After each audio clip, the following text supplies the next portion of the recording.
Morning, everyone, and welcome to this policy and strategy meeting today. I'll ask Councillor Mackenzie to open the Karakia.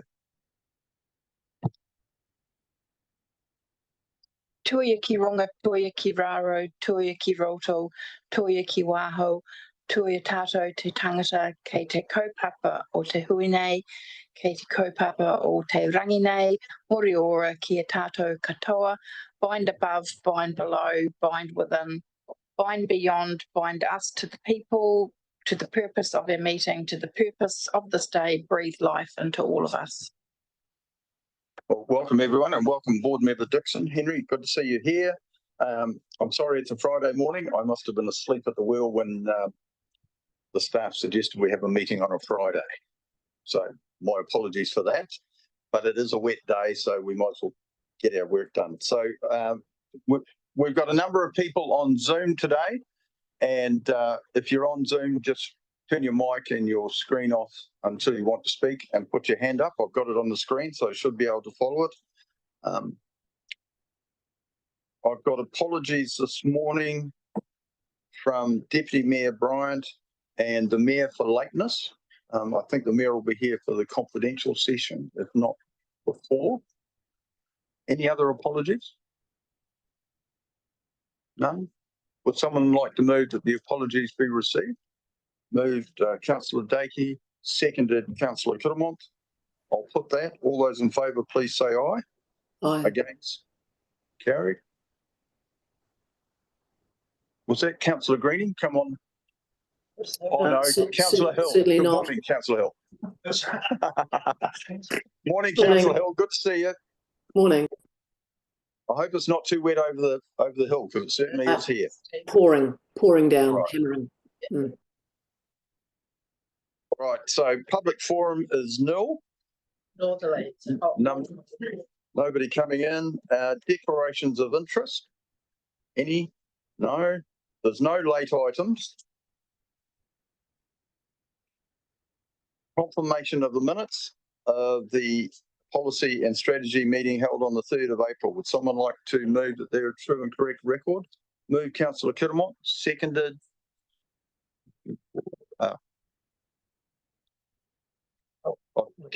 Councillor Dowler. All those in favour, please say aye. Against? Carried. Right, reports. My chair's report, I'd like to take it as read. I didn't comment on the hazards, and that was interesting as well. I attended 5 of those meetings. There was different issues in every part of the district. In Mapua, we weren't doing intensification. It was all about hazards, and they know about hazards because they've had flooding several times in the past. So it was interesting how the issues are different in each part of the district. So I'm happy to move my report. Barry, have you got a comment? Yeah, I just been over the way to our friendly neighbours in Geelong. It was very interesting. I did a drive around one day, just something to do while the wife was doing something with the grandkids. Intensification over there has happened, and you're driving down the streets, and you've got the old house beside the footpath, and you look down the driveway, and there's a brand new house out the back. And I could take you down probably 5 or 6 kilometres of roading in Geelong that I drove down, and it was just the same. But I did some queries on some of the older neighbours in the street that I got to know while I was there. And when they intensify over there, if you're putting a house on the northern side of an existing house, it can't be 2-storey. So you don't shade the existing house. And I thought that was pretty damn clever. I see in your comments here that people are worried about shading and daylight angles. Well, I think that town over there's got it pretty right. Just a comment, thank you, and I'm happy to move your report or second your report or whatever. Yeah, well, we do have rules about sunlight and shading, and yeah. All right, so I move my report. Councillor Dowler has seconded. I'll put that unless there's any other comments. It was great to see the number of councillors that turned up and engaged in those meetings, and I did miss the Motueka one, which I'm told was quite lively as well. Yeah, I knew you did. All right, so we'll put that. All those in favour, please say aye. Aye. Against? Carried. Right, the next one is Diana and Barry for the Motueka Master Plan.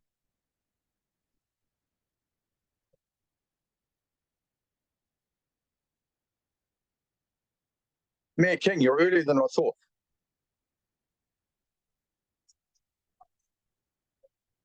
We'll call you in when we get to the confidential session. Great.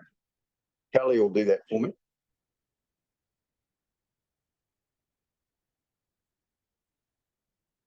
Over to you, Diana or Barry, whoever's going to start. Thank you. Morena koutou. I'd like to take an opportunity just to speak through a couple of key highlights here in terms of the report. So obviously this decision report is a follow-on from a council workshop that we had in mid-February. And as set out in the report, staff have identified that there is a fundamental need to identify what is the bigger picture or vision for Motueka over the longer term to help us in terms of guiding both council and community decision making and realise opportunities for the Motueka area. So the master plan concept, which incorporates both spatial planning and climate adaptation planning, can deliver on this. And we need to work with our Ngā iwi partners and also the wider community. Project management, staff resourcing and budget is available, and the work program's timeframe would reflect the availabilities of these. And so staff is seeking approval from this committee to commence the background work over the remainder of this year. And so that includes initial project management and also gathering a lot of important background information that we already hold. And so the intention would be to come back to this committee next year, so in 2026, the new council, to confirm the final work program and importantly, what that project scope actually is, the budget, the timing and the governance arrangements. It's important to recognise that currently we're working very much in a time of significant legislative reform. And so recently it's been known from the government that in terms of that climate adaptation framework, the details of that won't actually be known until later this year. But it's important that we start background work now to ensure that we can respond quickly once the information is known. And it's really important to emphasise that any work that we do progress now, it won't be wasted work because it's in keeping with the government's messaging and signalling around their priorities, particularly in relation to growth, infrastructure, natural hazards and climate change adaptation. So I'll take the report as read and Barry and I are available to take questions. Thank you. Now, I know there'll be questions about scope, but I note in the motion, it says the final determination about the scope, budget, timing and governance arrangements will be done by the new council.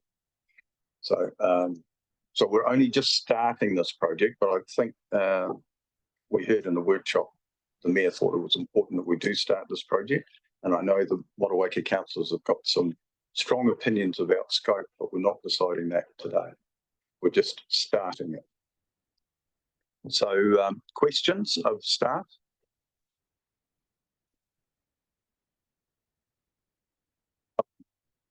All right, no, well, Mike first, then Councillor Kiramon. Thank you through the chair. Motueka Master Plan doesn't have a design guide like Mapua does. Is there going to be a design guide, or is the Mapua Master Plan going to be used for the whole district, or is there going to be a design guide? That's my question. Not as part of this project. That would be next step in terms of planning and plan change. So, like the Mapua Master Plan, that will be implemented through a variety of avenues, like plan changes, for example. And you're referring to the work that we're doing at the moment to identify character and maybe codify that through the plan, so we can preserve and enhance that character for Mapua. That would be a next step after the master plan as part of the implementation of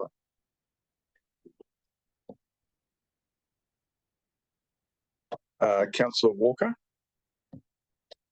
If there's no one else, thank you to you, Chair. I've probably got more than one thing, but I'm just going to start it with, I grapple when you say the mayor is keen for us to get something underway now, but we're not going to talk about scope until the next council, whoever that looks like, sits around this table.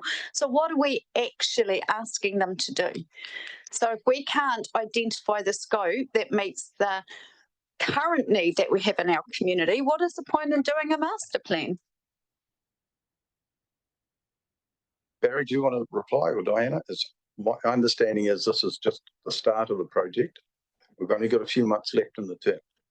So you're wanting us to say, do we want to go ahead with a master plan, but we don't know, well, we do know from the report that the staff's recommendation doesn't cover the scope of what we shared quite clearly as Motueka ward councillors in a workshop. So through the chair, within the report, section 5, it does talk about what that draft scope could look at. So in terms of the focus, it is looking at things like growth, infrastructure, natural hazards and climate change. In terms of the extent of that potential master plan area, staff are recommending that we look at Motueka Township and surround, so it's a kind of lower Muturi through to Riwaka area, that kind of floodplain of the lower reaches of the river. And in terms of the timeframes, we're talking about adaptation planning, so it would look over years, 100 years and beyond, which is consistent with the NZCPS coastal hazards planning requirements. So we would operate, I suppose, within those confines as part of that information background gathering and collection, and doing that, what I'm going to call like an environmental scan of all the information that we have. We would be able to get a better understanding and then present that to the new council next year to say, well, this is what we found, this is what we understand. Do you agree with a scope of how that master plan should shape? No, this is fine. Councillor Butler, and I've got you there, Brent.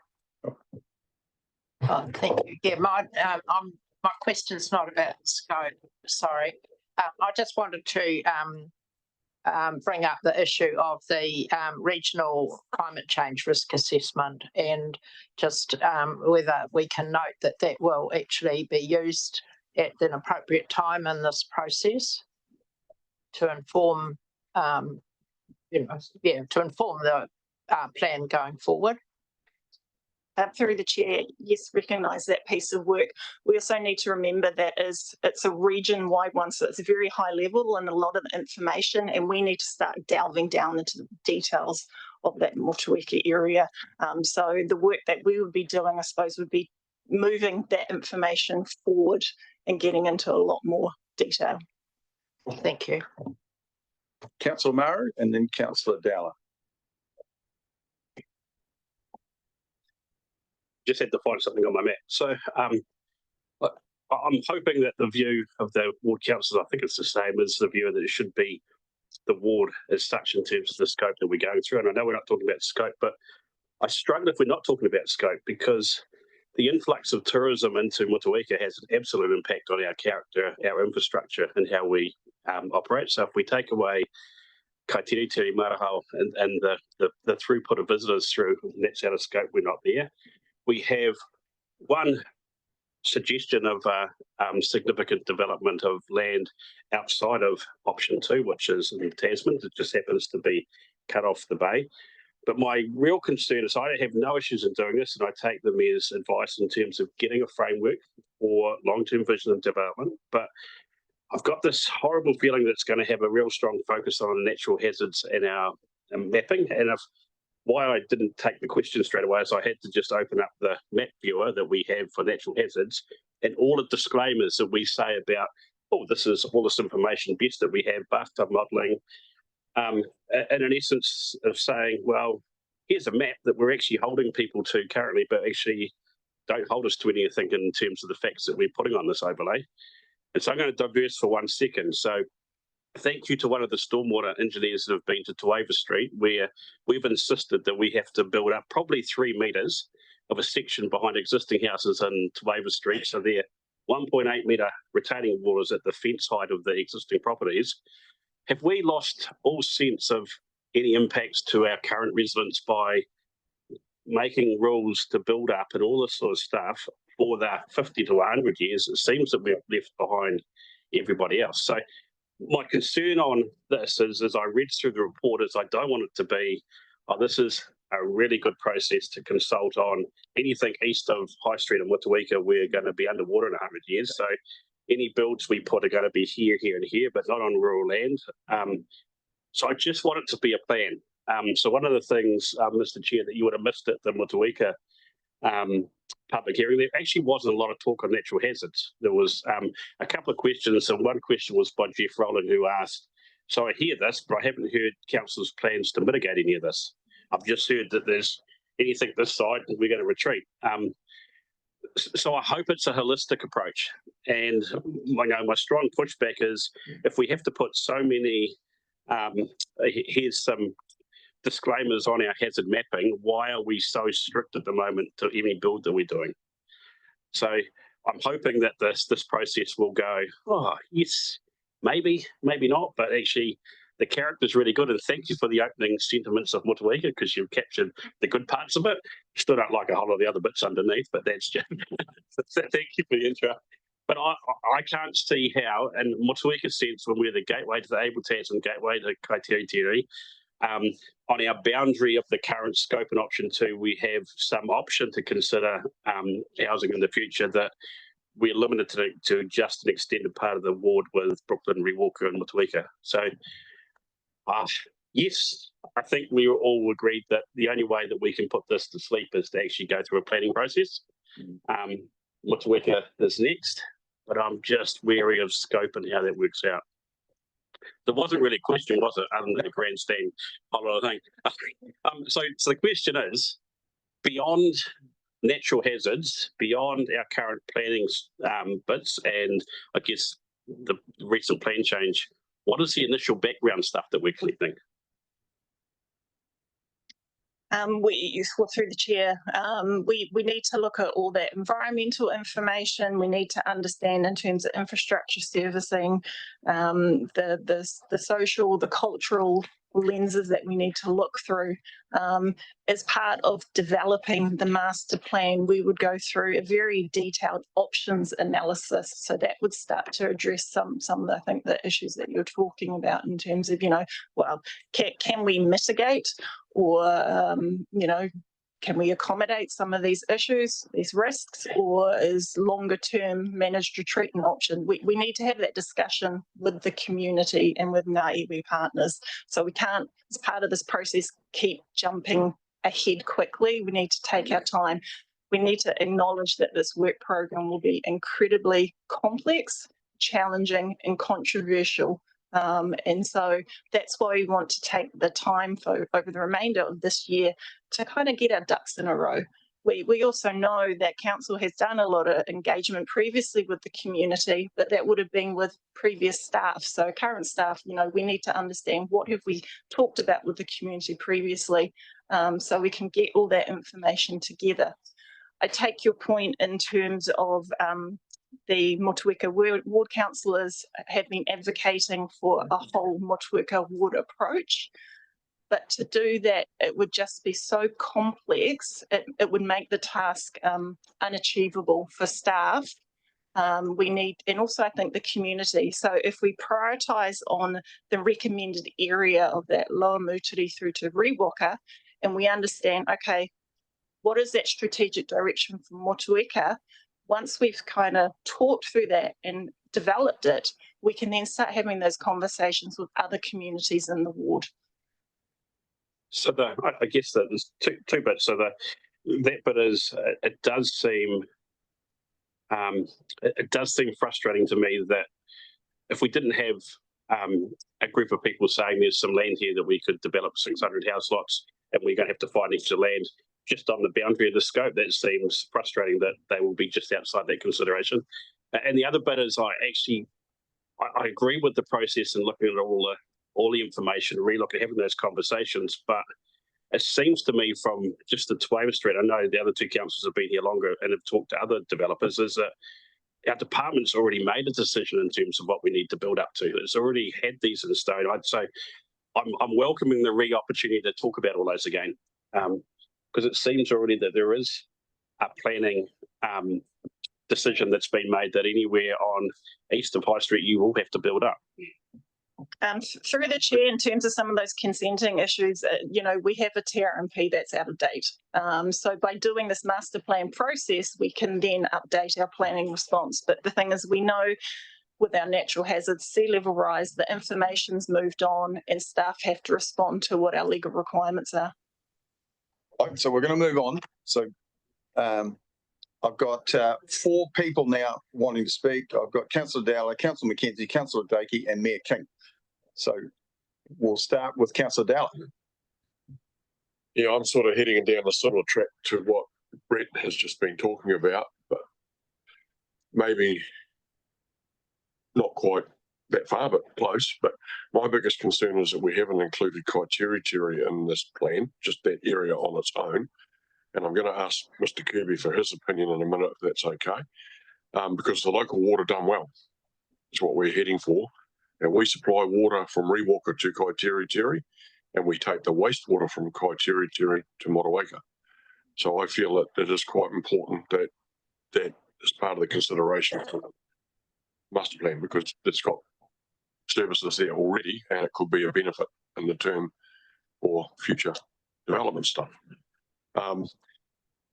Concern about Marahau is the fact that it's a low-lying area, and it's probably going to be facing stormwater or sea level rise, or whatever you want to call it, doom and gloom in the future. So I know what you're saying. If it gets too big, it's going to be the elephant in the room that might get done. And the last thing is that the area that people are banging the door all the time wanting to develop 700 sections just outside the line. So I don't know whether that could be brought into the picture. I know Barry's going to say what he's going to say, but I just feel that it is getting important that we start looking at the hills if we can. Okay, Barry. Through the chair, just acknowledging that, and the report does acknowledge that. So the staff recommendation in terms of scope recognises that in terms of the opportunities and issues for Motueka, that would be the study area, but recognising that some of those solutions will be further afield, and the report acknowledges that. So I appreciate what you're saying about, we've got multiple large developments just over the line in coastal Tasman, and they may be part of the solution, but it's first scoping up and identifying the issues and opportunities for Motueka itself, and then we can move forward in terms of potential solutions. All right, Councillor McKenzie. I'll be looking for a mover and a seconder as well, but I've got a few more speakers yet. Thank you, through you, Chair.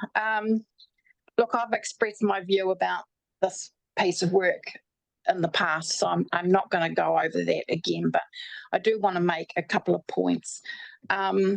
Firstly, I like the way that you're embracing the idea of good project management with this project. But I think there's 2 things that you need to consider when you progress that. One is just to be really, really clear around what's the problem we're trying to solve. And I actually see a whole intervention logic mapping process could be really helpful with this regard. So it's a fundamental cornerstone of project management to make sure you're doing the right work to solve the right problem. And then I also would encourage you to make sure that when you bring this back to council with some kind of costing, if you're using good project management, we don't want it expressed as X amount of money for operating to pay consultants and 2 FTEs or 3 FTEs or whatever. I think we need to be really transparent about what is the cost of those FTEs, so that when council makes a decision, they get the actually, this is what this piece of work is really going to cost, because the price tag is going to be really big. Then I just want to come to, I've sort of followed over the years, and I think it's been going on for a long time, what they're doing in South Dunedin with the piece of work that they're doing there. So I'm sure I heard just recently that actually they've done that, and actually a really large percentage of the people actually still just want to stay where they are. So how are we embracing whatever they've learned from doing that South Dunedin piece of work to make sure that we learn from it and incorporate it into how we're planning for this? Because there's a lot of things we don't need to invent. So not a question, just some comments. Thank you. Thanks for that. But I'm sure the staff will be taking into account what's gone on in South Dunedin, having lived there myself years ago. Councillor Dakey. Thank you, through the chair. I'm not sure I can support this. In fact, I won't be voting for this today. For me, the scope and that should be set first. I think when we look at the Mapua master plan, we missed an area there that I've heard about many times, Ruby Bay. This is another time. Define it from the start. Hear the reasoning why. What Motueka needs is a growth and infrastructure plan. It doesn't need another hurdle or burden. It doesn't need another delay. It needs the knowledge that we've gathered, the information that we have, and we need to get cracking with it and deliver for Motueka. And I don't believe the focus of this, if I read through it and the vibe I get, it sort of feels like running into a brick wall a bit. I get what you're saying, and I can see both sides, but underlying, I don't believe it reflects what the council elected members or the community are particularly looking for. So I won't be supporting this today. Right, that's fine. Mayor King. Yeah, I'll actually, following on from Glenn, really, I completely support getting on with this work, but I do get the impression it's more challenges than opportunities, more roadblocks than proactive. Motueka needs to both grow, have a place to potentially shift to should some of these natural hazards come to fruition in the future, but immediately needs to join the rest of the district in accommodating the growth that is inevitably going to happen, and currently we're having to cater for in a whole lot of other areas with all the challenges that brings. I do think we have to look at land that may potentially be at risk in the future, but what is it going to be used for today? So not dismiss its potential use for 20, 30, 40 or 50 years. And that comes back to Brent's point about if it's in amongst existing development, how much do you try and future-proof it for 100 years when everything around it might only have 50 years? So I think that conversation needs to be had.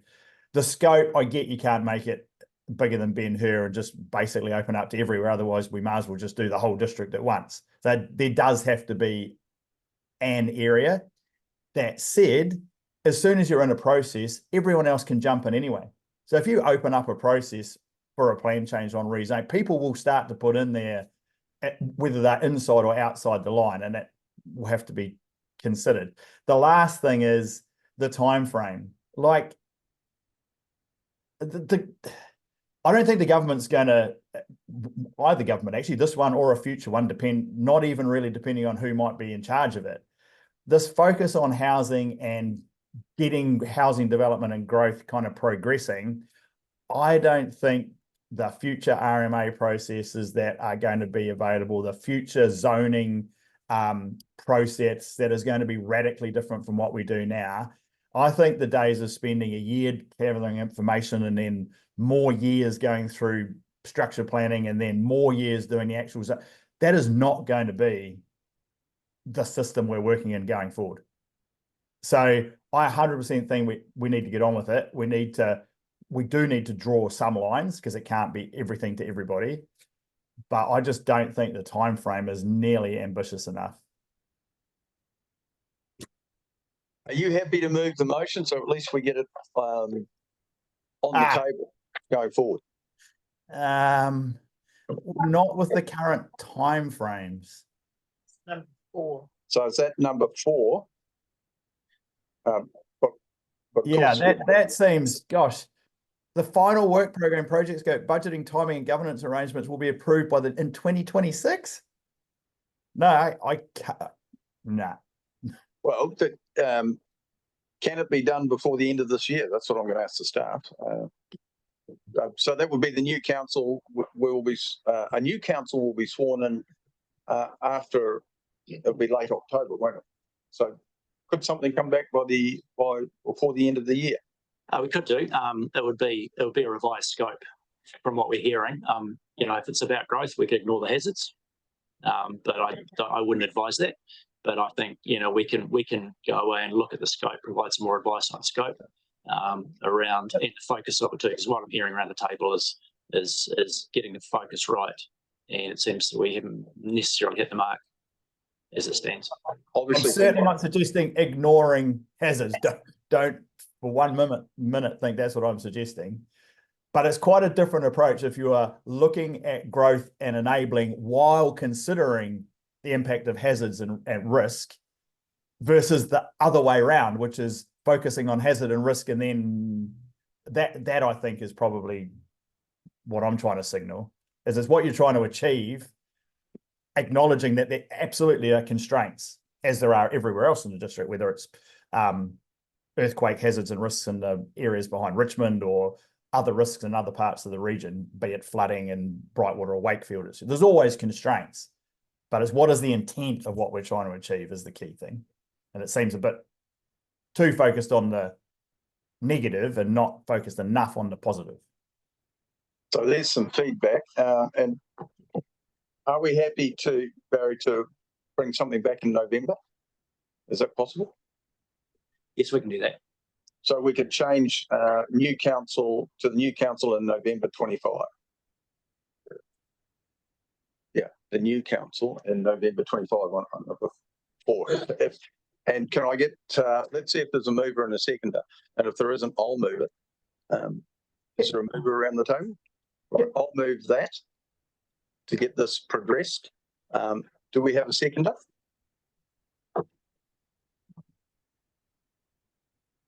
Can I just ask another question? Sorry for butting in because I can't click me button and put my hand up and down fast enough. Is it not possible to at least get some decisions around the scope, the budget, which we're obviously going to consider through the annual plan process, future timing, and maybe potential governance arrangements, because bearing in mind there is going to be another council post-October. Can't we at least get the scope? I'm unclear why we can't get that. I mean, that's not the detail and there's a myriad of stuff, as someone said previously. It's a complicated, potentially controversial conversation. So I'm not trying to get all that done, but surely we can get the work program, the scope, the budget and the timing sorted this side of the election, can't we? That's a question for you, Barry. And I've got Councillor Hill's hand up. Well, I mean, the paper does have options in terms of scope, physical scope. Right. Councillor Hill? Thanks, Chair. I'm wondering why you picked November. So I'm just not clear around not going into 26, but then when it would be and why November. And just wondering about the sort of work program to pull it off, if there's, you know, if that's plenty of time in terms of staff. So, yeah. The Mayor suggested it was going to take too long if we left it till 26 because there was no date. That's why I suggested could we have something back to us in November, which will be the new council. Well, I just have a question then. No one seconded it, so it's going to lapse. I've got a quick question around, just to Barry and Diana, around that work stream.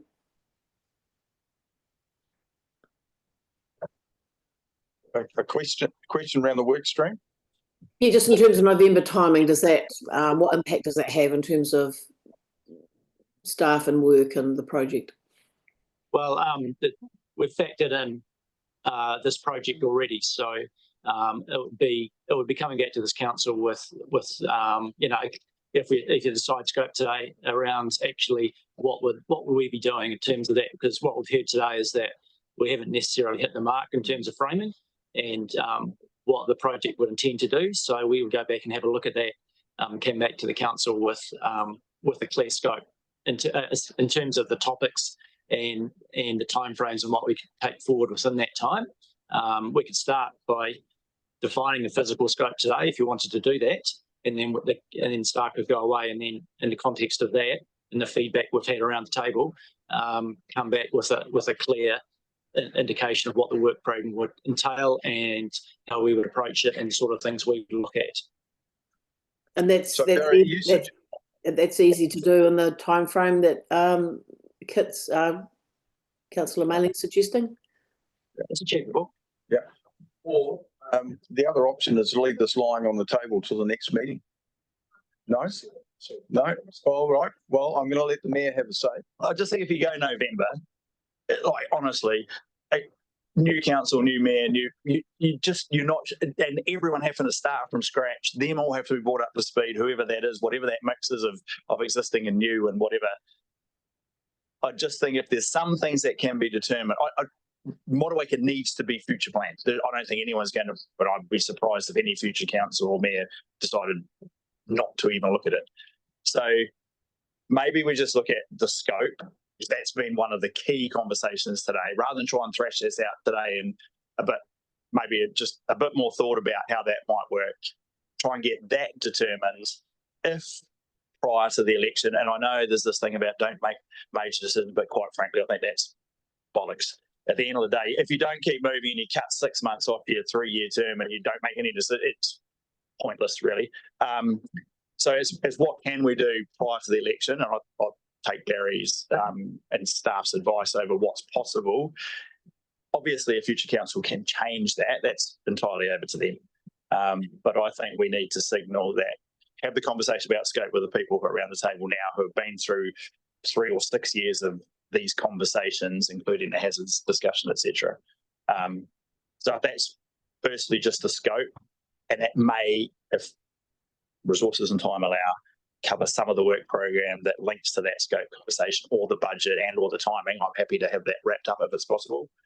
But I just think we need to make at least one more step forward quite clearly prior to the election, not kick it all down the road till after.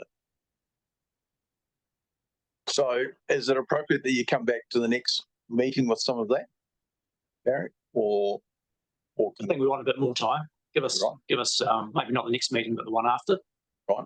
So we'll leave this lying on the table till then and come back with a more comprehensive, or unless Brent's got a suggestion. Oh, all right. So that's the alternative, is you leave it lying on the table for 12 weeks, and then you come back with something. I guess the key parts for me is capturing actually the tone of the scope in terms of what Tim's highlighted is actually how do we grow in Motueka, and recognising there's a whole lot of challenges and dynamic challenges. I take on board, Barry, your comment in terms of people can submit outside that plan, so they still could submit, but I guess the criteria crunch.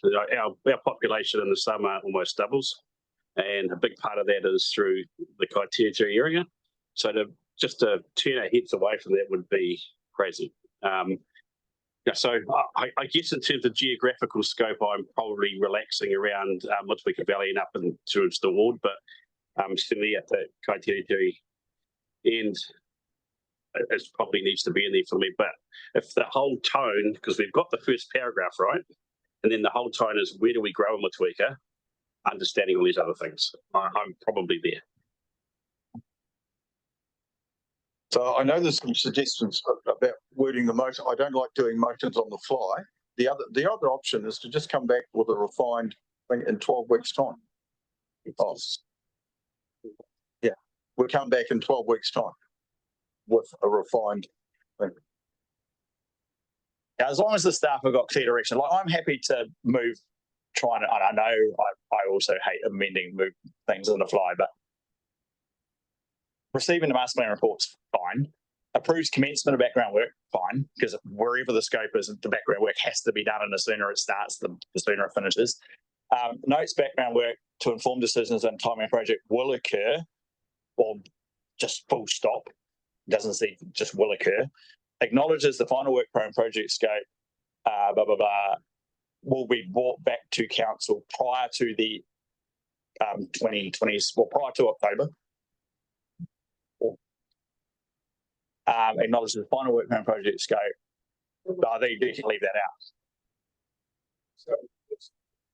And the understanding, I think, hopefully the staff is that it's what's possible between now and then. The scope's the key thing, and if that's the only thing that we can kind of determine, that's fine. But at least that's a decision, which then puts the next council in a position of not having to pretty much consider everything. Although, as I say, they obviously have the right to change the mind. Councillor McKenzie. Maybe just to add to, not contradict what the mayor has said, but so 4 and 4 is a repeat. So just focusing on 4, if in actual fact it could be worded so that a decision on the scope, that we are requesting a paper to come back to this council for a decision on the scope by the end of June. Acknowledges Because, you know, until the scope is determined, you can't bring back a final work program. So the most important thing is to actually get the scope clear. So that's the work that I would be wanting to get done so that a decision can be made by this council on the scope. Some input from the Motueka ward councillors will be useful to the staff. So the 3 Motueka councillors.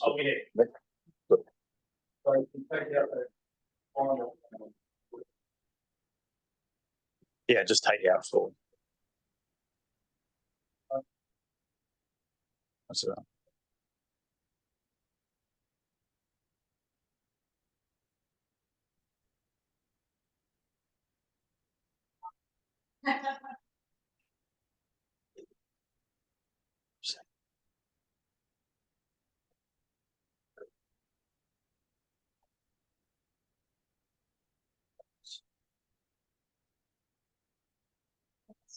Yeah, so but rather than trying to amend 4 much more, acknowledges the final work plan projects at budget time will be brought back to council prior to October, full stop, and then 4 can be replaced with a report and a report on the scope be brought to council for a decision. Are you happy with the end of June, Barry? Or, I mean, I'm easy if it's July, or as long as it's got on the scope. Yes, yeah, we can. Yeah, June? Yep. End of? End of June, yes. Yeah. Scope, we're going to do with a decision on the scope, or for a decision.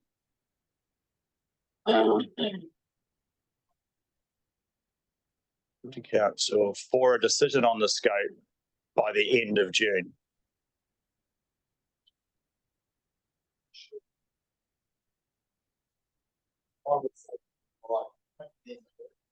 Yeah, June, July. Because we're Please use narrowing your the mic. scope. Yeah, end of July, I think it's safer. Yeah, and it's an opportunity for the staff to meet with the ward councillors.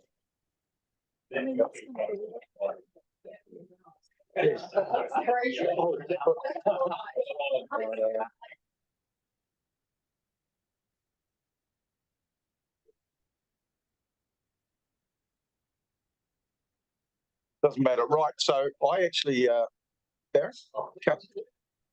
Right, so the amended motion, so moved councillor Dowler, have I got a seconder? Could you screen share it, please? Mayor King, could you screen share it? Russell?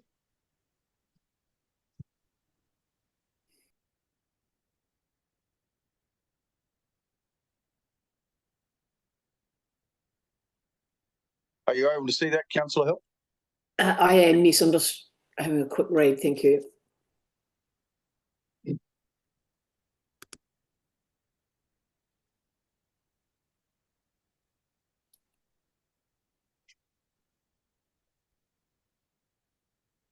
Right, well, we've had enough debate on that, so I intend to put the motion. Okay. I just want to make sure, Barry, you'll be able to do that. Good. All right. Don't disappear, Mr. Mayor. All right, I'll put the motion. All those in favour, please say aye. Aye. Against? It's carried. Thank you. Now we'll move to we're going to do the reserves, Grant. You're going to come up and do that. This is Richmond Ward. I understand that Anna is sick, so she might be on Zoom. Yep, I'm on Zoom. Right.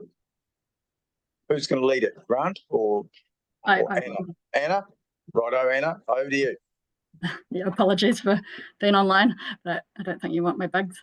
So I will take my report as read and just note that today we're asking you to appoint a hearing panel for the draft Richmond Ward Reserve Management Plan, and happy to take questions. Thank you.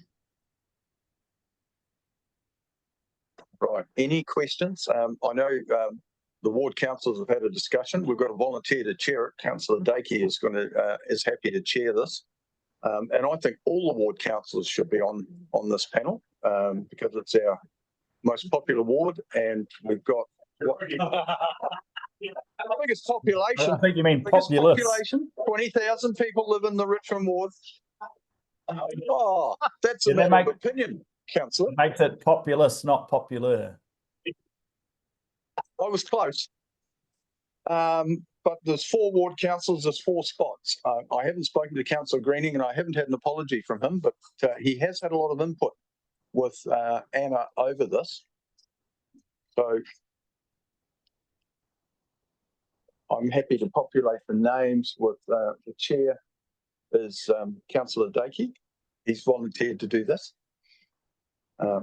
Councillor Ellis, myself and Councillor Green. If anyone's got any other views. Through the chair, just to note, we're also recommending, if available, up to 2 Matauranga Māori experts again. And there's been quite a bit of interest for the Lakes Murchison one, so I assume there will be in this one as well. Yeah, I would have thought so. Particularly interested in those gardens, the vegetable gardens that were done over the years, many years ago, and they used to export vegetables actually to Australia. So this is pretty straightforward. Councillor Dakey. Happy to move. Really good draft report. Really captured a lot of what the community's been saying and the issues that are around Richmond. So excited to see the feedback we get on it. Looking forward to it. Councillor Ellis, you happy to second? All right, so it's been moved and second. This is straightforward. It's it'll be interesting to see how much input we get from the community because we're asking them to do an awful lot at the moment in terms of annual plan and other things. So, but we did have a good turnout over Plan Change 81 here in Richmond, one of the best ones we've had. So, all right, so that's all we had to do. I intend to put the motion. All those in favour, please say aye. Aye. Against? Carried. That was nice and easy, Anna. Thank you. Thanks. We move now to the our activity report. So we've got Barry and Dwayne. So who's going to lead? Dwayne first. And I saw a lot of green on this, so that was good. Yeah, kia ora, Mr. Chair and councillors. I'm on page 305 of the agenda, section 3.1, through down to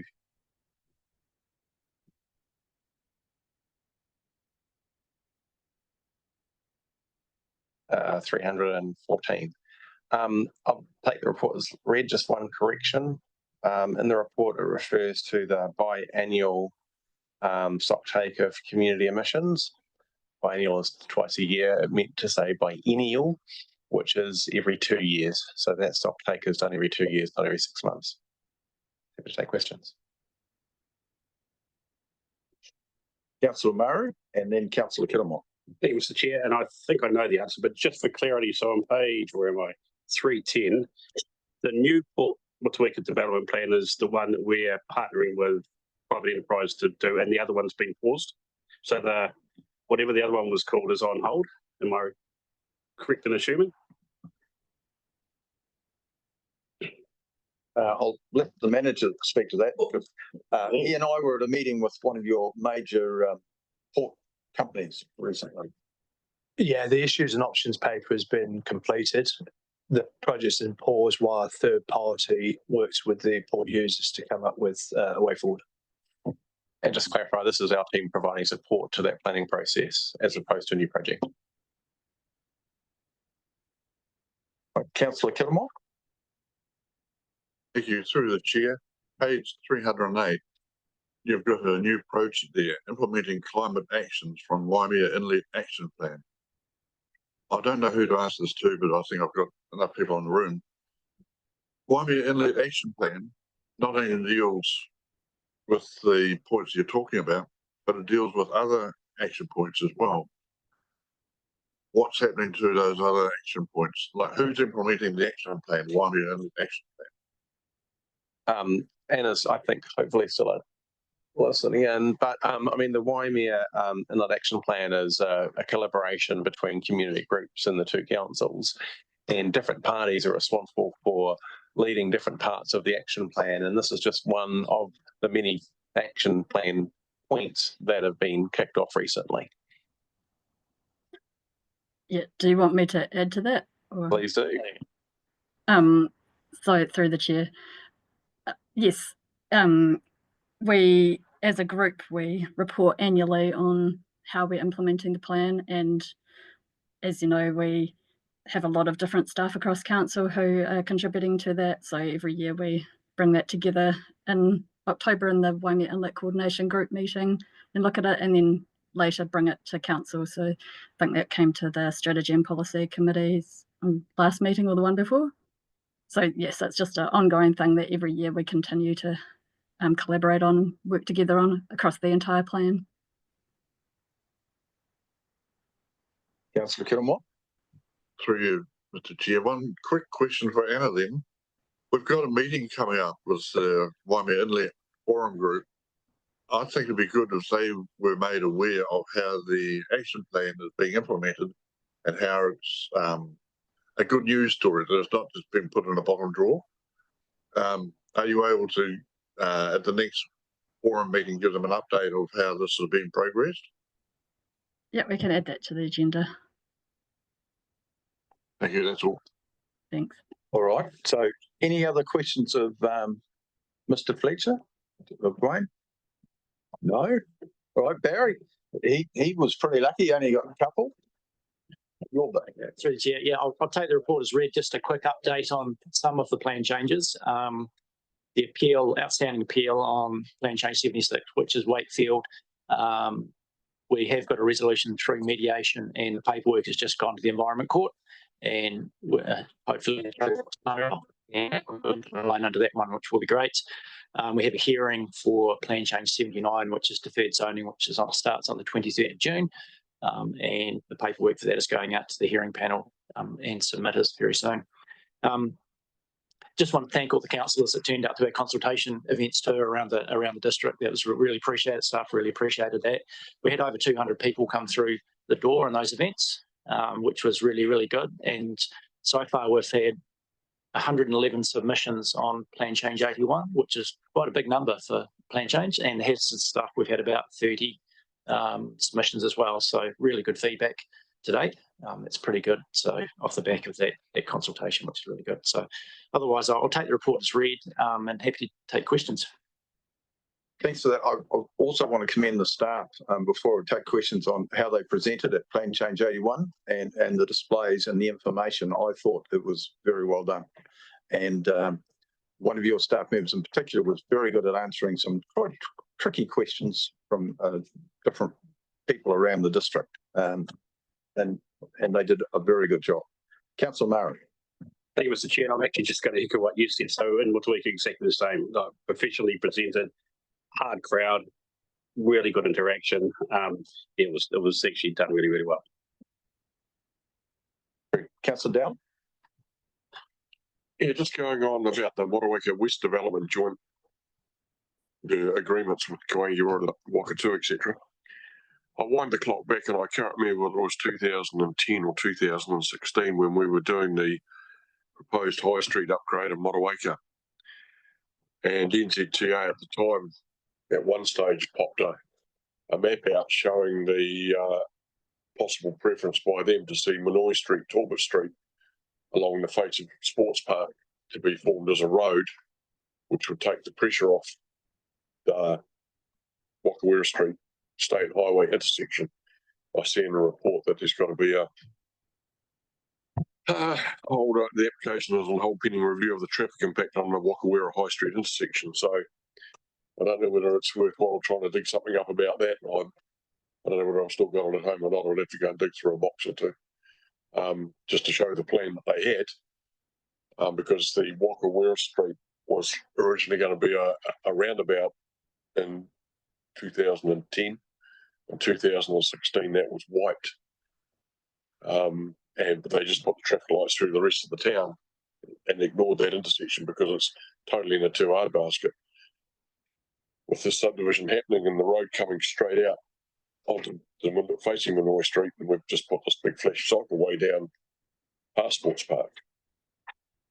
Speed mitigation would have to be put in there, but I don't know.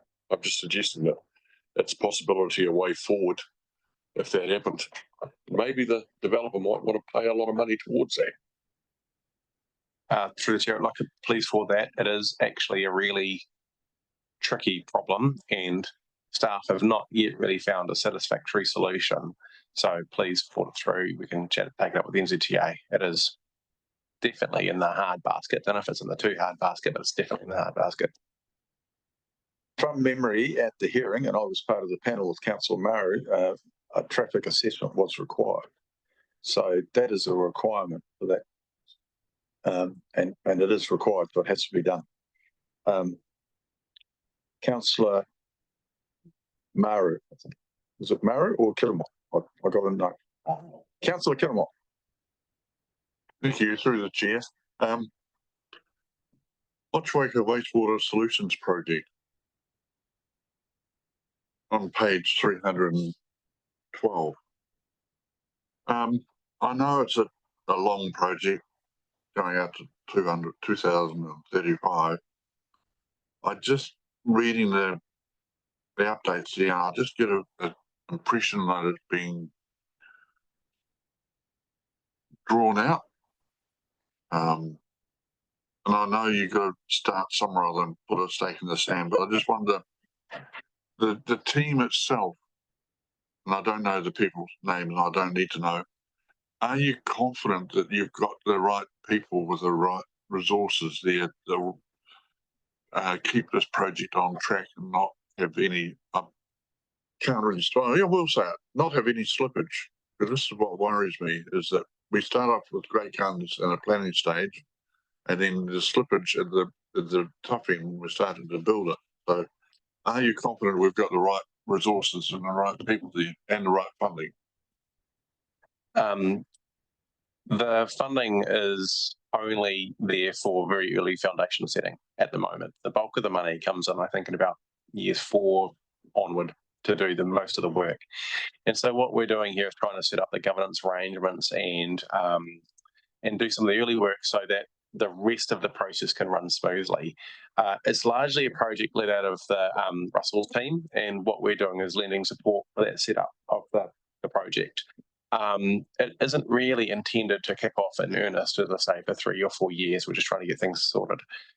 In terms of the resourcing from the PMO end, I probably need to defer to Richard, but there is pretty firm commitment from Adam and the team and the PMO to the project. At this stage, I think the resourcing is adequate.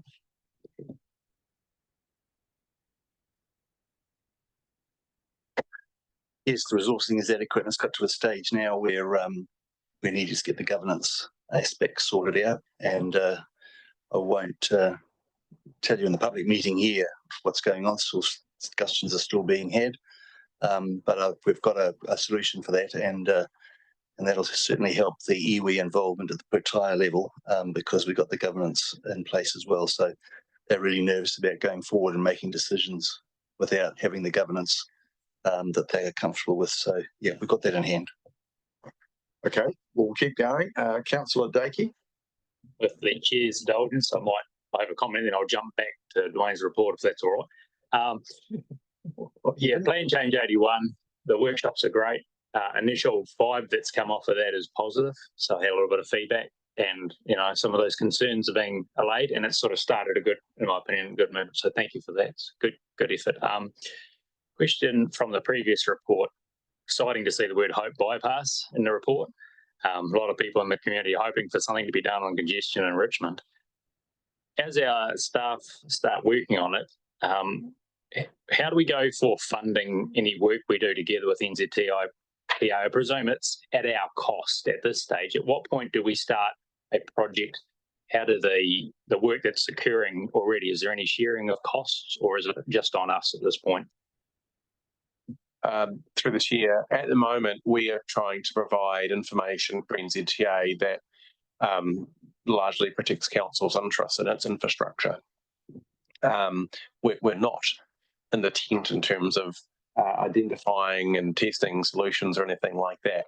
So I guess at the moment, it's in our interest to contribute in terms of, for example, we're trying to provide information around what the very long-term stormwater demands will be as it goes through potential routes, so that the NZTA can take account of those. And at the moment, it's all our cost.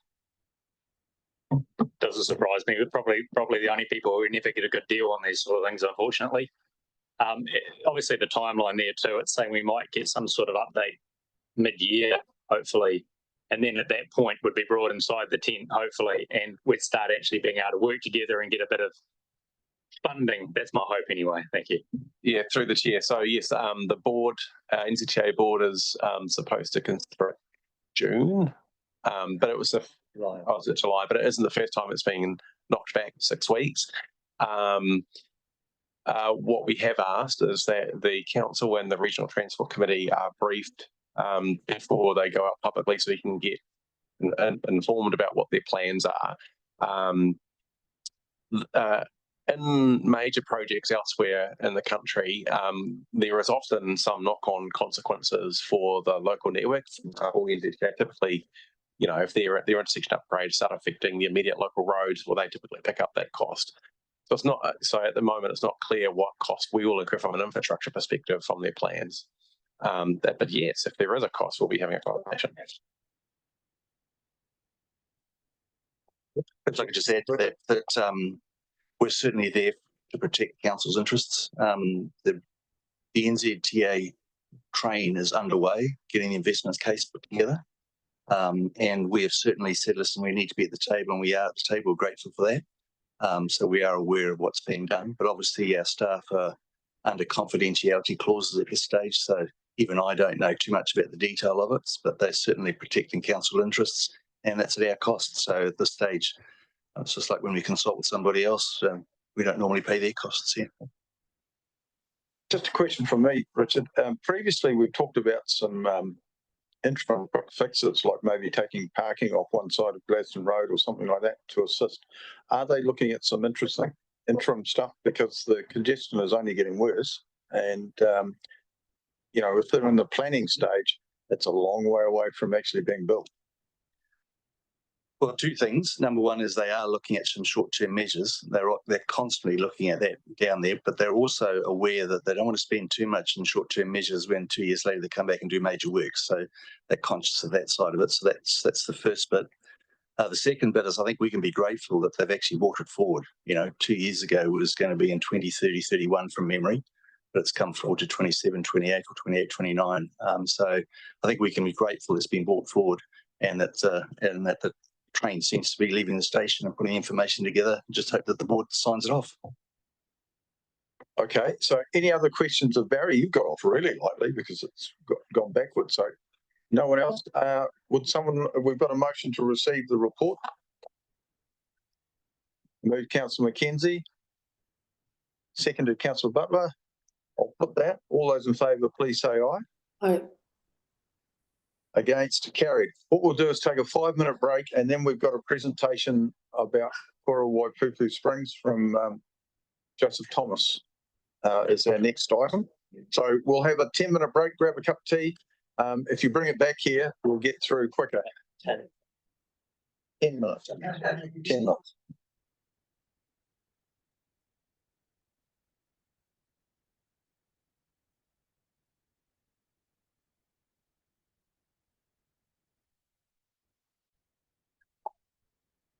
So, right, Joseph has got a presentation to give us, and it was a very pleasing report, I must say.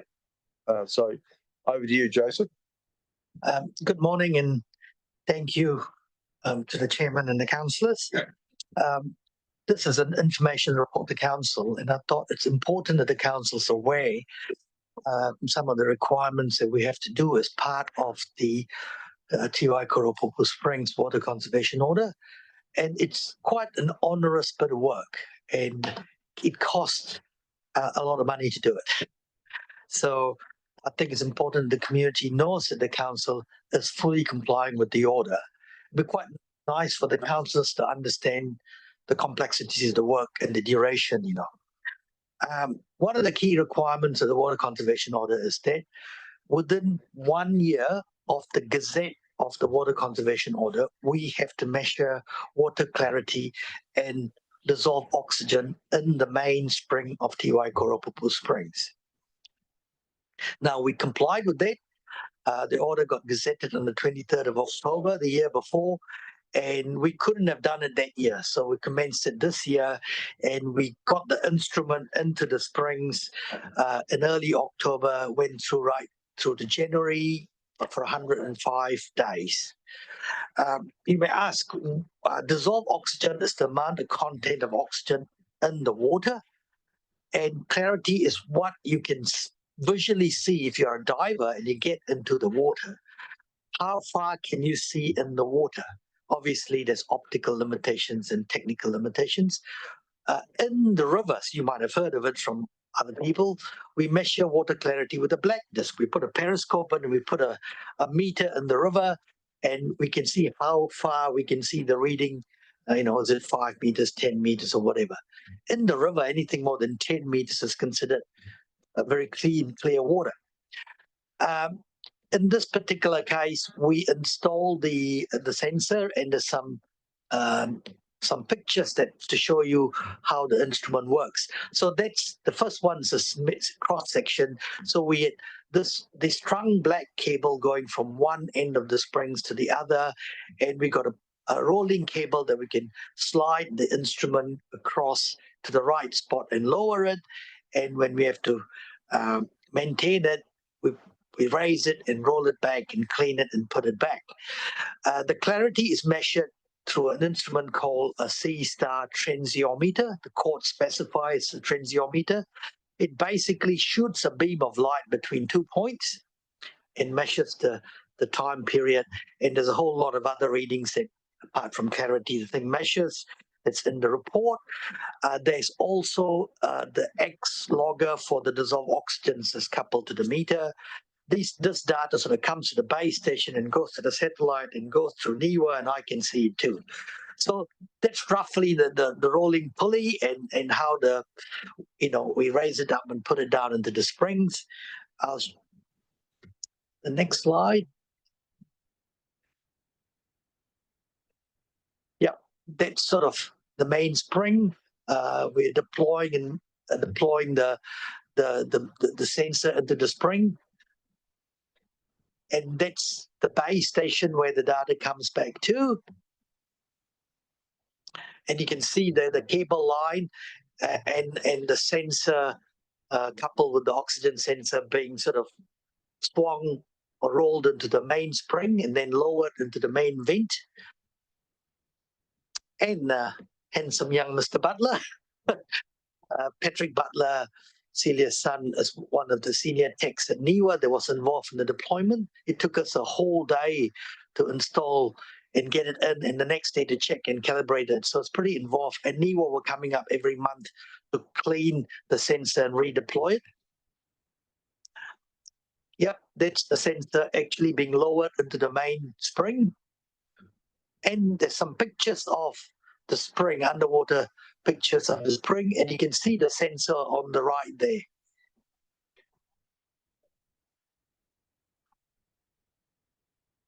Those are just some pictures, so you know that it's pretty involved.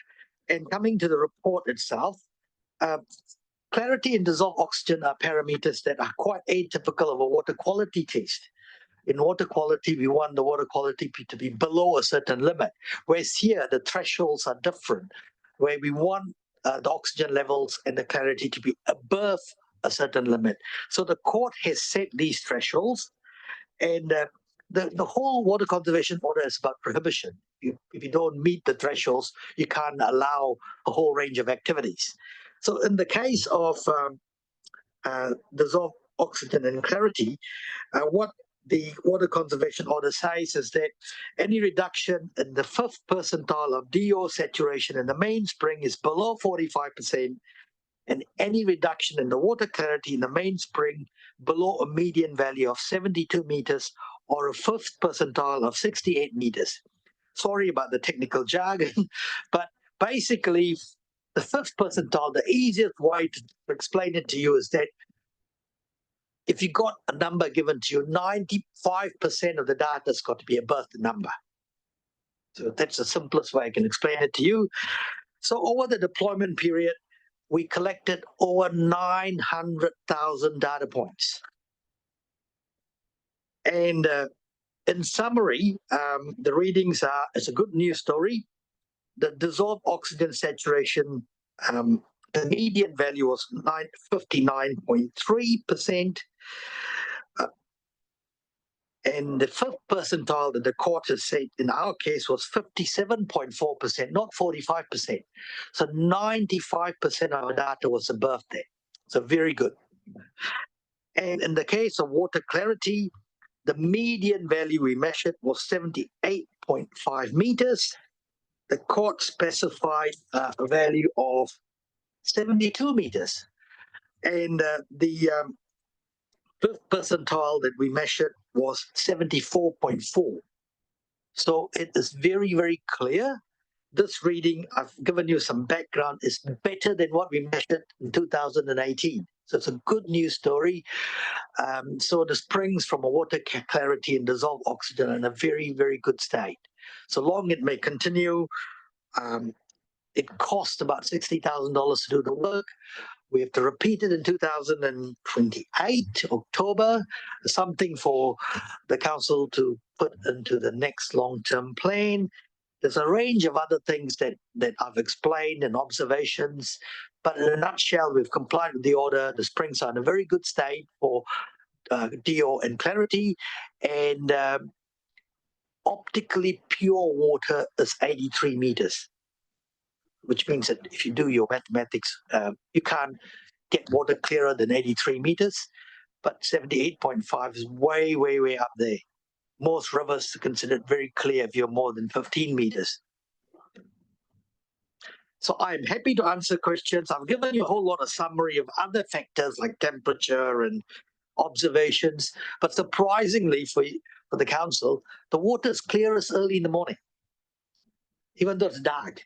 The reason is that the springs got plants, so it's micro bubbles, so they don't transpire as much at night because there's no light. So some fascinating summaries in there that the salinity goes up with flow, inverse of what we would think, and the temperature is remarkably stable because the water is so buffered. The pH is remarkably stable. So some interesting commentary in section 4 if you want to indulge yourself, and the full report is there. So I'll take it back to the chair. Well, thank you, Joseph. Reading that report and having been involved with you on this for a number of years, I thought it was an excellent report. Board Member Dixon has got a question. To you, Chair. Thanks for the report there. It's really good to see it's looking so clear and pure in there. Just a couple of little questions. Is this report being shared with the other relevant parties who are other interested parties? They will be live today on the website, and I have given feedback indirectly to Ngāti Tama and the farmer group. Thank you. And also, so the next one, the next monitoring in 5 years' time, will that be the same 105 day or 3 months sort of scenario? The court says 3 months minimum, so there's some flexibility. In this case, it fitted in with the newer text coming up at the time that worked for them in January. Right. Yeah. And lastly, how does the findings of this report tie in with the monthly monitoring that TDC do anyway? The nitrate, They are principally for the nitrate and dissolved reactive phosphorus. But would a spike in one of those, say, trigger bringing that 5-year monitoring, shortening that? No, the way the order is written, no, we don't have to bring it forward. Right. So those ones are done monthly because the court wants a monthly 5-year median as the metrics. Right. So there's some interesting observations coming out of that. And also now the council has endorsed and instructed staff to implement the catchment monitoring as what the court asked us to do. That will add even more data. And hopefully Murray Close will come next year after 12 months of data, a review report to council whether we need to carry on the same detail more or less. And that will all be reported back. We plan to make everything live on the website, so there's nothing sort of hidden. Thank you. Okay, thank you for that. Councillor Mackenzie? I know it's not the subject of this report, Chair, but do you have any comment, Joseph, around what the nitrate monitoring is showing us? This is just an observation through the chair. It depends what period of data you look at. It sort of went up. It sort of went up before about 2016-17, and then generally the last 15 months of data, it slowly has come down. There's patterns in the data depending whether you look at 5 years, 8 years, 15 years, or 12, 20 years. There's several postulations on why that is. Maybe if the council wants, we've got a bit more data, we can talk about the patterns and what could be. They also could be decadal patterns. And we also have, as Murray was trying to explain, we have a challenge because the methods changed from August 2018. So because the values, the levels are very low, are they not? The problems are the levels are really low, but because the method changed, are we comparing apples with apples, the data the court used to set the 0.41 going forward? So it's a lot, but the whole challenge is that we're talking about an argument of a 0.04 milligram variation. And I'll leave it at that. Okay, any other questions of Joseph? Otherwise, Councillor Butler. Yeah, thanks, Joseph. So how do how is council tying in with the farmers, the group of farmers who are farming in the recharge zone, who are doing their own work?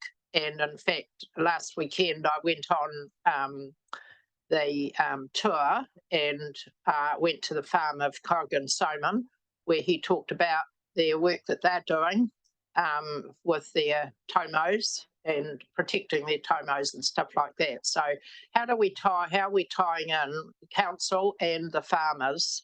And that's possibly a question for Lisa, but you might have an answer.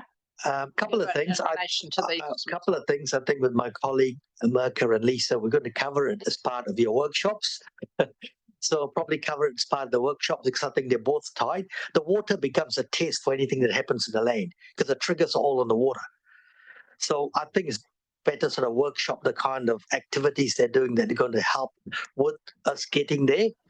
And I can only talk about the water part. There's a lot of conversations between some of them with me, with their consultant, about how far they go to do their own water monitoring. And all I can say, the cast is very, very complicated.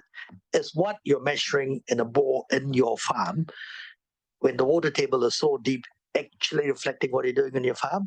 Because the marble is doing this and that, and your water table is 27 meters below ground. Your 100 mils of rain is not going to get to your water table.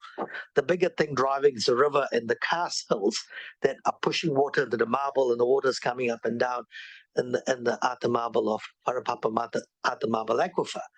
So they've got a lot of thinking to do in terms of where they may want to go and how useful that data may be. And the land part is being addressed with Cat and Mercer in terms of what we hope to put into the plan.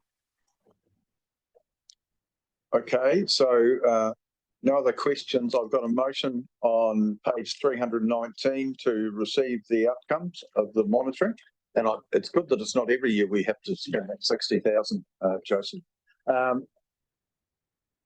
Because I'm sure it's more than that when you take in the time. Yeah, when you take staff time, yes. Yeah, there's a lot of staff time involved in it as well. So is someone willing, Councillor Maru has moved the motion on page 319. It's up on the board. Have I got a seconder? Councillor Kittimont. All right, so we'll put that. All those in favour, please say aye. Against, carried. Thank you, Joseph. That was a very good news report. And it was good to see there was some family involved as well. Right, the next one we've got is Waimea River Park Management Plan. David. And it does say Rob, but Rob's not here, so.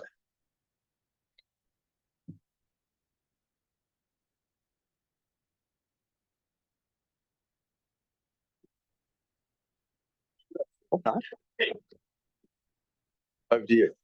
Good morning. Largely, the report can be taken as read, but just pointing out, this is the sort of the next step in the process that we had come to S&P last year about, following an initial consultation period, a drafting of a draft, and now putting it out for wider public review.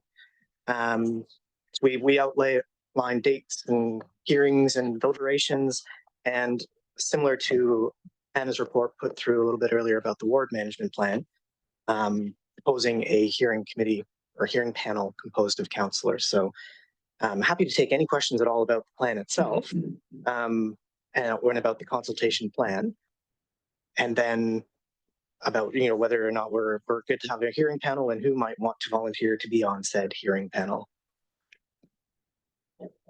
Well, some of us have got an interest in this area because we spend a fair bit of time down there. I know that Councillor Kittimont is keen to be on this. I'm happy to be on it as a Richmond Ward councillor because I've spent a lot of time in that area, being a cyclist and a fisherman. But Councillor Mackenzie's got a question. I just wanted to volunteer the information that Councillor Shellcrest has expressed an interest in being on the hearing panel. It sounds like 3 volunteers. Maybe Councillor Kittimont would like to chair it as part of his experiential learning. Yeah. So. Happy to have more than 3 too, if there's a lot of keen people out there. Well, there's 3 of us, pretty keen. We're both fishermen, but I also bike down there, and I've spent a lot of time down there collecting waste over the years with people on. And I also noted in your report there was what we haven't been able to do is enhance the horse riding use down in that area. Much rather have horses than people in 4-wheel drives doing wheelies and doing damage, and others dumping rubbish in that area. So there's certainly some progress to be made. But so we'll populate it with Kittimont, Manly and Shellcrest. Is there any other questions of the staff in relation to this? What's the date for going out for consultation? 14th, next Wednesday.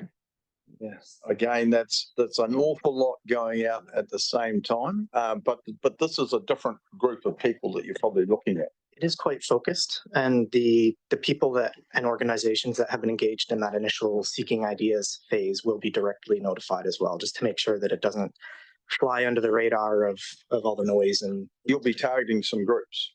There was a range of groups that were consulted over last winter directly, and they'll be notified directly. Okay. Because I think that's important. Councillor Mackenzie. Yeah, thank you, Chair. Look, I just want to just acknowledge the work that Paul has done on this report, and really just comment on the way that you've been very open, I think, in dealing with the community organisations and members of the public and getting their views. So I think it's been a good process to date, Chair. Thank you. So, Councillor Murray, were you going to move this? Happy to move, Mr. Chair. And Councillor Butler, are you happy to second? So it's been moved and second. It's more work, so but it's an important area that does get abused at times, and it's a bit sad. So we can certainly improve that park. And Fish and Game have done some amazing stuff down there, and it is well used by them with their fish out ponds. So with that, I'll put the motion. All those in favour, please say aye. Aye. Against? Carried. Thank you very much. Thank you. That was nice and simple. Now, I think we have to move into confidential, and we need to send an email to the mayor or a text, if you could. So the reason we're excluding the public is under section 48(1) of the Local Government Act, Local Government Official Information and Meetings Act 1987. And this resolution is made in reliance on section 48(1)(a) of the Local Government and Official Information Act 1987. So moved by Councillor Kittermont, seconded Councillor Dakey. I think there's a competition between those two. I'll put that motion. All those in favour, please say aye. Against? Kia whakapapa panamu te moana, aroha atu, aroha mai, tēnā tātou, tēnā tātou, tēnā tātou katoa. Let calm go forth, the sea shines like the greenstone, goodwill has been exchanged. Acknowledgements to you, me and everyone here. Thank you, and thank you everybody for your input, especially on a Friday, and we are done before lunchtime. So, thank you.